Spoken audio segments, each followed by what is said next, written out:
fighting, swearing, being generally naughty in the class, being abusive or thing to the teachers, but mainly a lot of it was done for fighting and just classroom, just misbehaving in the classroom.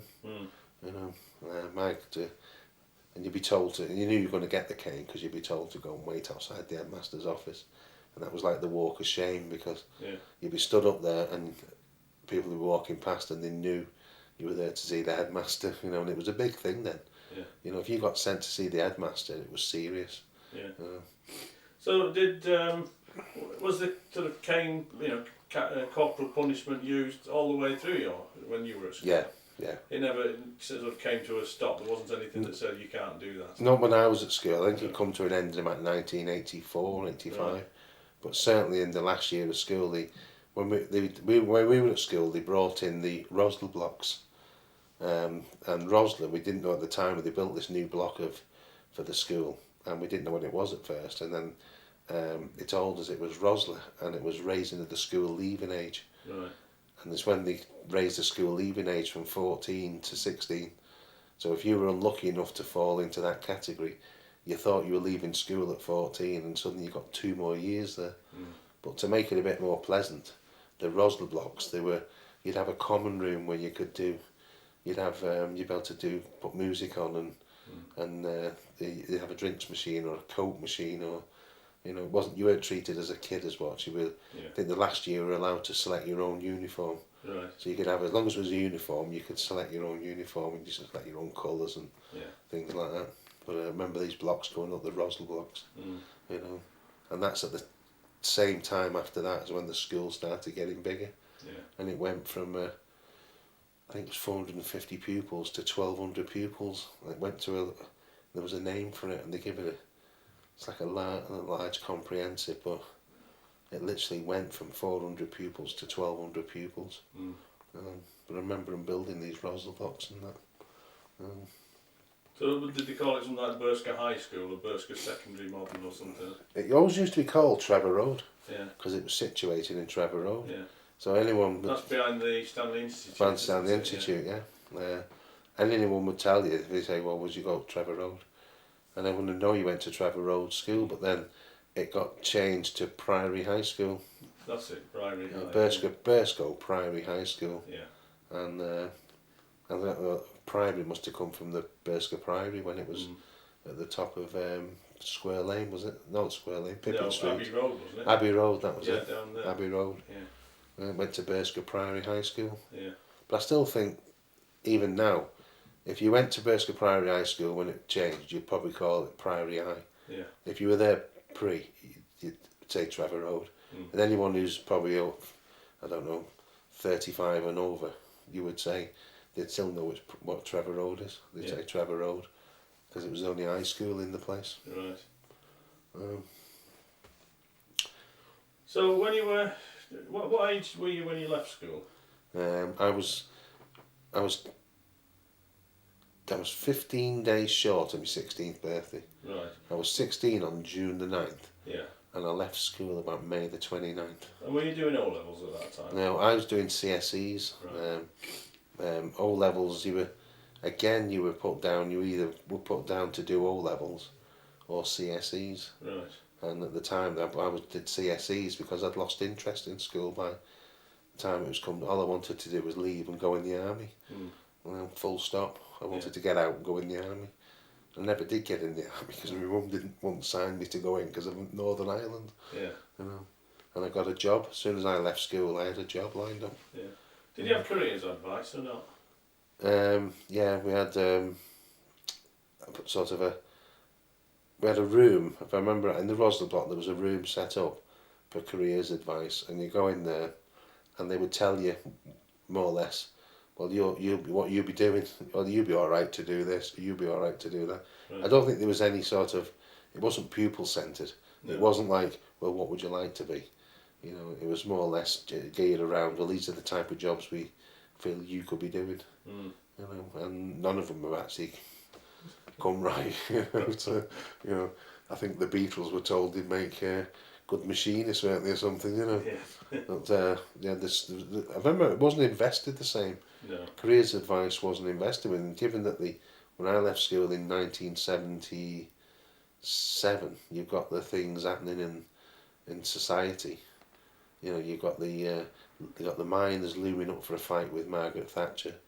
You've got a lot of jobs, unemployment's on the rise. You were lucky actually to get a job, and I've always been that way. I've only ever spent 8 weeks on the dole in all my working life. Yeah. You know, but I remember rightly, but there wasn't such as, you know, you weren't told about different types of things that you could do. You know, it was very much left on your own. You know, that's the feeling I got anyway. Were people encouraged to go to university from Trevor Road or not? No. It wasn't set up for that at all. The grammar school pupils went to right. university. People in the comprehensive went into the industry, into serviced industry. Because I know one or two people from Trevor Road ended up at the grammar school when they were 16, 17.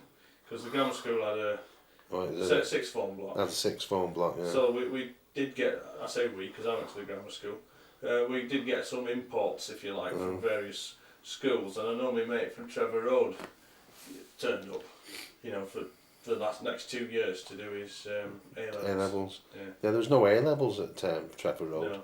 If you wanted to do those, you probably have to go to either the grammar school or to Skem College. Well, I think there was also, there was a distinction in that if you wanted to go down the university route, you went down the academic route, and you went to places like the grammar school who did English, maths, physics, science, biology. But if you wanted to go to further education, and I was lucky in that I didn't. I had a job lined up. I was working and building up Martin Mee when it opened up. But you went to places like Skelmersdale College, where they do things like electricians, brickying, plumbing. So there was a line drawn. You either went into like a trade training, so you went into college where you do your things for your trades, and then or vocational, and then there was the other route, which was the academic route. So there was none of this where you would be pushed to go to, you know, you was either told, you know, that would be your route, or that would be your route. Yeah. When you went to the Trevor Road, how did you find the difference in the two schools? It was huge, because in the school you had one teacher. In primary school you had one teacher, and you had that teacher for maths, English, science, PE, you name it, you know. But in the secondary school you actually you had your classes, you had your form tutor, and then you had your classes, and you went around to different classes. Yeah. And one of the particular things I introduced to like at school was I used to like history and geography, which was quite good, because when I did my degree I did history and geography eventually. But history and geography, and the history teacher was a Mrs. Rimmer, and she was a very good teacher actually, to come to think of it. But if you got on the wrong side of her, she would use either the flat of the ruler, and if you particularly really got on the wrong side of her, she'd use the edge of the ruler, you know. And she was actually. We had this thing at school where we used to guess which teacher was seeing who. And we were swore blind that Mrs. Rimmer and Mr. Thompson, who was the science teacher, were an item. Yeah. But Mr. Thompson was an old World War II bomber pilot, and he was very good at science, but he was also highly accurate with the board rubber and the board ruler. You can hit a pupil talking from 40 yards away. Oh my God, it used to hurt as well. Yeah. But again, that wouldn't be allowed these days. No. You know, then it was, you know. Yeah. You know, I always remember a lad called Mark Dowding with the Bunsen. We used to have the Bunsen burners and the gas pipes on the table, and he turned the gas pipe around and lit it and set fire to the pupil in front of him and his jacket. Mr. Thompson didn't see the funny side of that. That was a definite 6 of the best. Yeah. You know, and banished for the classroom for a bit, you know. But yeah, the difference was you went from classroom to classroom, and my nightmare was languages, French. I could never get on with French, never. I think in the end the French teacher sat me outside with a beano or something, I could just never do French. I couldn't get it. Couldn't see the point in it. Couldn't get it. So in the end, I just never took any interest in it whatsoever. Apart from the fact the French teacher was very nice. Was, you know, she'd be your Mrs. Robinson these days, you know. You know.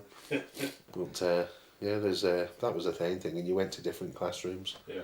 Who were your other teachers? You said you could remember them. Oh, I can remember quite a few of them. There was Mr. Winder, who was the woodwork teacher, who would set you a task to do, and then he'd disappear into the stock room, shut the door, and then a few minutes later you'd see clouds of smoke coming from under the door. And at the time then, when I was at school, teachers actually were allowed to smoke in the classroom, you know. Although towards the end it was frowned on that, and I think it was actually banned smoking in the classroom. They could smoke in the staff room, but they couldn't smoke in the classroom. But so he used to disappear into the stock room, and a crafty smoke would come flying under the store. There was a Mrs. Thompson, who was Mr. Thompson's wife. She was quite a severe looking lady, and she was English. Mrs. Wesley, Media Wesley, who was a religious education teacher, and she became counsellor Wesley. She was quite a big conservative counsellor when I think she retired from teaching to focus on that. Who else was there? There was Mr. Lee, who was he actually became head of the Rosler block. He was head of fifth form, and he was the one who used to have a succession of canes on his back door, and as you opened the door you could hear them rattle, and they went from thick to thin, and depending on what you'd done, or if he liked you, if you had the thick cane, it was better because it didn't hurt as much. But if you had the thin cane, you'd feel warm all day. And he knew how to hit with that cane as well. And there was a teacher there, Mr. Gibson, who was the art teacher. And today he would probably get 10 years because he used to like taking pictures of the boys and girls in their gym equipment and sketching them in their shorts. Well, I think he would get 10 years these days. Okay, so you've left school. What was your first job?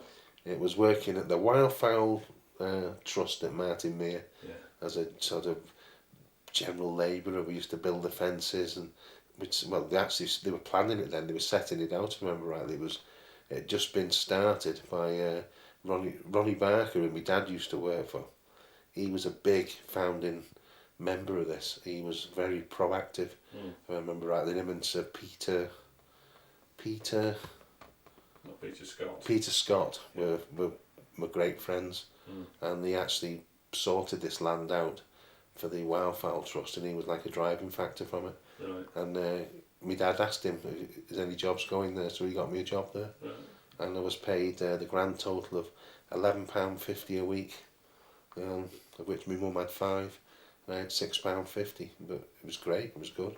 Yeah. Then after that lasted a year, or just under, and then I got a job working on a farm. Right. And my pay went from £11 to £22 a week. Yeah. And that was. Whose farm was that? That was Alan Culshaw. And where's he? Red Cat Lane, just off Crabtree Lane. Yeah. Just off Red Cat Lane, and his farm. I think they'd farmed there for a few generations, you know. And I spent 8 years there. So what were you doing as a farmer? Oh, everything. Yeah. Ploughing. I was actually one of the best jobs I ever had. If I was to think back on it now, I was never ill. No. Never sick. Never had a cold. I used to run to work, and that was 3 miles, and I'd run home at night. During the day, he taught me all sorts of things. He taught me how to grind metal off, how to fix ploughs, diesel mechanics, how to use RSJs, how to put barns up, how to plough, everything. You know, you have to become a master. You have to become a jack of all trades. If you're not so much a master of one, you're a jack of all trades. You know, things like pulling logs out the ground, pulling trees up, using all the tools associated with farming, mixing chemicals, chemical safety, driving. I used to driving the car around, driving the tractor around. You know, I think he gave me time off to do my driving lessons and get me car test because it was in his interest. Because once I got my car test, I could take the works van around and that. It was one of the best times of my life, actually, must admit. So, what sort of stuff was he growing? Potatoes, carrots, cabbage, and wheat. Yeah. And then he started growing the dreaded devil sprouts. And they were horrible to. I can still feel the cold now. Because I presume that was a manual job, was it, to dig them up or you used to have to them? strip to cut the sprouts. You had to strip the sprout stalk first. Yeah. And that was always a job enough. You had to top them. You were given like a parang, and you had to top and tail the sprouts like a knife or something. Like a knife, and then at first you used to use nets. So you go down and you'd strip the sprouts down by hand into nets, and then we got a machine, which meant then cutting the stalks and feeding them into the machine into nets, and it was always seemed to be on a cold day. You know, I remember one day it was -12 in the field. It was that cold. We had straw in our wellies to try and keep the cold away. But it was a cold day, that. You know, but carrots was a big one. Potatoes. You'd always try and grow a few more potatoes, then you'd tell the ministry, and then hope the ministry didn't. They used to fly over in aeroplanes or helicopters, and they'd chart how much fields were being grown with what. So they could. I think that was to do with their subsidies. You know, but cabbage was a favourite. Wheat, barley, that was another. I used to enjoy ploughing, me. Yeah. You know, I could spend weeks just ploughing the fields up. You know. Yeah. What sort of plough was it? Because I know the ploughs evolved over the years. It was it was 3-furrow, but it was one of these. I can't remember. It was like a reversible plough. Right. So when you got to the end of the field, you spun your tractor around and you leaned through the window and you hit a switch, a spring, and it would spring and it would flip the plough over. So then it was ready for the furrow to go either left or right. Yeah. But I always remember it was three furrows, but some used to get jealous of some of the other farmers because they'd have a 5-furrow plough or a 6-furrow. I've seen a 6-furrow, you know, but there was a 3-furrow plough. Yeah. And it was always breaking the tips. The tips of the plough were done on a shear bolt, and because there was a lot. Because I don't know if in Lancashire, well, that particular part of it was full of trees. Right. So there was every so often you'd hit the logs, and these trees could be hundreds and probably thousands of years old, probably Iron Age trees, and they were like iron. You know, you'd embed the plough in there, and it would shear off the shear bolt. Yeah. I always remember replacing those. You know. What sort of tractors were you driving at the time? International harvesters. Then we had a Fiat with a canvas cab, and then he finally ended up with I think it was another international harvester, but it was the modern one. It had a sealed cab with a radio in, and it was sealed up, so you could seal the cab up, so everything could be operated from inside a sealed cab. So if it was raining or snowing or cold, you had a heated sealed cab. Yeah. You know, whereas the older ones weren't. The back would be open or they'd have no radio in. Yeah. You know, so you'd have to hum along all day. Yeah, they were mainly international harvesters. I think that's because in Ormskirk there was one of the main dealers. They used they went from Massey Ferguson to international harvesters, so they were the main ones for around the area. All their fitters were international harvester trained. Yeah. Where was all this stuff going? All the carrots, potatoes, and everything else. Where was it going? Local. It was all done for Preston, Liverpool markets. Occasionally, they might get a load that might go down to Birmingham and things like that. The farmer I worked for avoided doing anything for the supermarkets because they were so picky. You know, they wanted the produce at the cheapest possible price, but they wanted it A1. Yeah. You know, and if anything was wrong on it, they could reject the whole consignment. So you wouldn't get. So the fella I worked for would not touch the supermarkets, even though they'd come down and try and buy his produce. They'd try and get a contract. He would not have anything to do with them. Right. He just mainly worked people out of Preston, and they were local growers, local markets. Yeah. Um, Because I imagine, like you say, the supermarkets, they want the best looking, and they don't all grow like that, no, do they? they wanted like carrots that were straight and Yeah.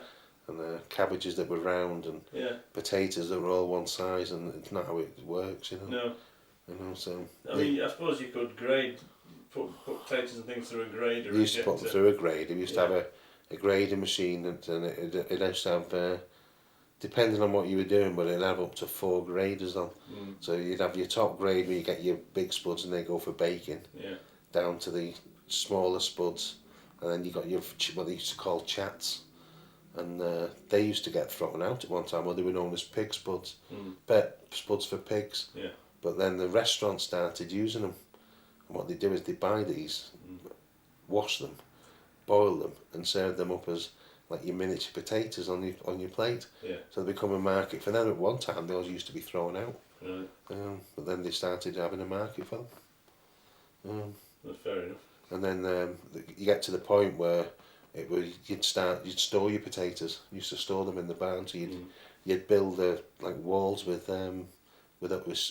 straw, and you'd pile the potatoes in. Now, depending if they were Maris Piper or Desiree, you'd separate them with another wall. You'd have one pile with Desiree, one pile with Maris Piper, and you cover them. And then through the winter, they used to shovel them with a hand shovel. I mean, I've shoveled 15, 20 ton of potatoes in a day. Yeah. You know, no wonder I was never ill and I was fit as a butcher's dog at the time, you know. So were they going onto the back of a lorry or something and into... Yeah, into bags, 40. We used to get 40 bags to a pallet, and I think it was £40 a tonne. Yeah. You know, and every so often the price would shoot right up, especially if there's a blight. Some years you'd have a really severe blight and the price of potato would shoot through the roof, and the farmers then would bag as many as they can to get them out onto the market where it was high priced. And then your cabbages, used to store cabbages that way, but cabbages would never keep the same as potatoes. They'd always start to rot. You know, you'd have to trim them off. You know, that wasn't a very nice job, that, because rotten cabbages smell. You know. Did you find that cabbages had butterfly, caterpillars on them, or did you treat them? No, they used to put several chemicals on them. You used to put pre-emergence, and that would be you'd plough the ground up, and then prior to sowing it, you might spray it with a pre-emergence. Then you'd put your cabbage in, and every so often you'd go down and you'd use to hand hoe them, which meant many hours hand hoeing cabbage to keep the weeds down. Yeah. Because there wasn't the same chemicals there, and there was a reluctance to use chemicals. You know, they wouldn't use the same chemicals. We use they had a machine that would it was like a big O, and it had like fingers at the back, and them fingers would drag the weeds off. Around in this area, you get a lot of things called wicks, they're the evil weeds. They get everywhere, you know. And they used to drag these wicks up to leave the cabbage behind, but you would get aphids and green fly and that on, because there wasn't the same use of chemicals. No. Well, you couldn't use them. I don't think you could use them. They just wasn't there. If they were there, they were expensive. Yeah. So you cut the cost down by doing them by hand, rather than spraying. I know if you grow them yourself, cabbages and things, you'd get something like that would cut down the caterpillars. Yeah. You know, because we've grown them, and you can get covered in cabbage white caterpillars. You know, and they look horrible. The leaves, the big holes in the leaves. Yeah. I mean, there was stuff out there, but it was very reluctant to use it, because as I said, it was expensive, and a lot of time you'd just do it by hand, you know. And but the types of cabbage used to grow was you'd grow one portion of spring cabbage, you'd have your drumhead, and you'd have your Savoy. Savoy were always a good seller. And nice, you know, they were particularly grow well round here because of the ground, the way the ground is. You know, but we used to It used to be quite good, that, cutting cabbage. I used to enjoy that. And then if it was a bad year, you'd sell your cabbage to for cattle cabbage. Right. And the companies called Kenyans used to come round. They were like a big agriculture. I think they still are. They used to spend a lot of time coming around, and you'd fill a wagon with cut cabbage. That was always a hard job, that, filling that wagon up, because it never seemed to get full. You'd be at it all day and it would never get full. Yeah. So through the year, well, obviously what you have to do at a farm changes. So if you started off out in, say, January, start of the year. If you're in January, you'd be working in the barns. Right. Your potatoes would be in the barn, covered up, protect them from frost. You'd have your cabbage or your sprouts, because they could withstand the frost. You wouldn't have your cauliflowers. It's first frost, cauliflowers are dead. Yeah. It killed them off. And then you get and then you'd have your overwinter barley and wheat to look after. Well, there wasn't much you could do on that with frozen ground, But you'd be mainly inside, and you'd be looking after your potatoes that you'd taken to plant in the spring. You'd be checking some of it, you'd have to turn them, and you'd have to move them around and turn them so to the light, and you'd have to keep moving the lights around, because if they got light, they didn't sprit the same. You control the amount of that they'd sprout these potato seeds. So would you be taking those seed potatoes from the crop you'd taken the year before? Yeah. What you used to do is you'd split them you'd put them into trays. Yeah. You put the trays into a part of the barn that was warm, and you'd have we'd have hundreds of trays. And then as they start spritting, one of the jobs we had to do then was get them ready with a knife to plant. And what you do then is you carve them up. So you'd find where the sprits are, and you carve them into like big chips with a sprit on, and you'd leave them then ready to start planting as soon as it come fit. Yeah.